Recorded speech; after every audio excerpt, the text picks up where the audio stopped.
রেজিনগর বিধানসভা রেজিনগরের বিধানসভার সর্বস্তরের ভোটাররা মানুষ তাদের সকলের কাছে আমি দায়বদ্ধ বা কৃতজ্ঞতা জানাই।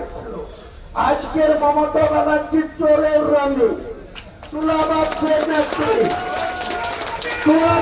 নেত্রী চাকরি বিক্রি করে তার মন্ত্রিসভার পার্থ চট্টোপাধ্যায় 51 কোটি টাকা ধরা পড়ে তার বান্ধবী অর্পিতা 3 বছর জেল খেটে টেনে বেরিয়েছে। তার জ্যোতিপ্রিয় মল্লিক মন্ত্রিসভার সদস্য বনমন্ত্রী ছিল, তার আগে খাদ্যমন্ত্রী হিসেবে যে দুর্নীতি করেছিল তার দায়ে 1 বছর জেল খেটেছে। এই পাশে এই আদলবেড়ি যেখানে এদের বাড়ি ওইখানে উল্টো দিকে ভোটার পলাশিপাড়া রেজিনগরের পরে কে এমএলএ তৃণমূলের মালিক ভট্টাচার্য, তাকে 2 বছরের বেশি সে জেল খাটলো কিসের অপরাধে?